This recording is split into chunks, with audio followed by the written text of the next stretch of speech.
ধরা পড়লে চুরি, ধরা না পড়লে ফাইজলামি। বানচাল করার জন্য ষড়যন্ত্রে লিপ্ত রয়েছে তাদের বিষয়ে আপনারা সজাগ থাকবেন। যে স্বৈরাচার চলে গিয়েছে, মানুষের উপরে ভীতি সৃষ্টি না করতে পারে সেটা। কিছু কিছু দল দেখবেন সনদ দিয়ে আওয়ামী লীগকে পুনর্বাসন করে, কিছু কিছু দল বিভিন্নভাবে ফ্যাসিলিটি দিয়ে পুনর্বাসন করার চেষ্টা করে।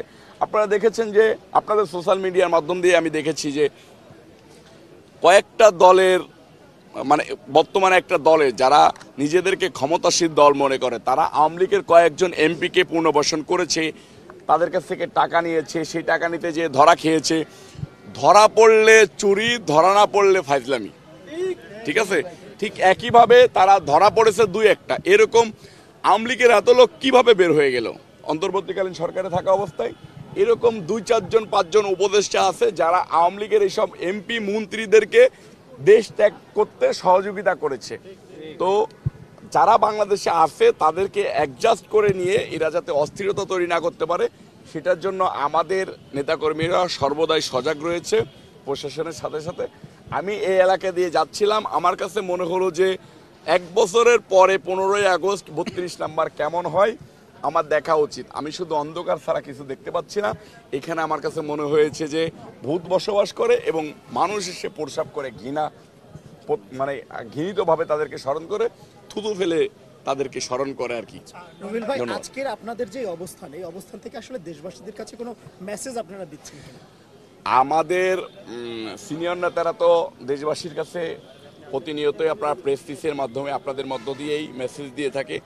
আমরা শুধু সারা বাংলাদেশের মানুষকে বলতে চাই যে যেভাবে ঐক্যবদ্ধ হয়ে 17 বছর যাবৎ, 17 বছরের ভিতরে 2 বছর যাবৎ ফখরুদ্দিন মহিউদ্দিনকে বিএনপির চেয়ারপারসন দেশনেত্রী বেগম খালেদা জিয়া এবং বিএনপির ভারপ্রাপ্ত চেয়ারম্যান জনাব তারেক রহমান সাহেবের হস্তক্ষেপে তাদেরকে সমর্থন জানিয়ে সারা বাংলাদেশের মানুষ ফখরুদ্দিন মহিউদ্দিনকে প্রতিহত করেছিল, ঠিক একইভাবে এই 15 বছর যাবৎ আওয়ামী লীগের 15 বছর যাবৎ বিএনপির ভারপ্রাপ্ত চেয়ারম্যান জনাব দেশনায়ক তারেক রহমান সাহেব, দেশনেত্রী বেগম খালেদা জিয়া তাদের ডাকে সাড়া দিয়ে ঐক্যবদ্ধ হয়ে লড়াই সংগ্রাম করে গিয়েছেন।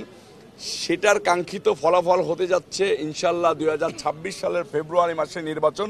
এই নির্বাচনকে যারা বানচাল করার জন্য ষড়যন্ত্রে লিপ্ত রয়েছে তাদের বিষয়ে আপনারা সজাগ থাকবেন। কোনোভাবে কোনো অস্থিরতা তৈরি করতে দিবেন না, নিজেরাও কোনো অস্থিরতায় জড়াবেন না, সংঘাতে জড়াবেন না, যাতে করে নির্বাচনটা ক্ষতিগ্রস্ত হয়ে যায়। আমরা চাই, আমরা 17 বছর যাবৎ ভোটের জন্য লড়াই সংগ্রাম করেছি, আমরা ভোটের মধ্য দিয়ে একটা গণতান্ত্রিক সরকার চাই। সেই সরকার যেভাবে প্রতিষ্ঠিত করা যায় আমরা সকলে মিলে দেশ গড়ব ইনশাল্লাহ। হ্যাঁ, আমি এখনই চলে যাব। আমাদের সব জায়গাতে একটা সজাগ দৃষ্টি রয়েছে যাতে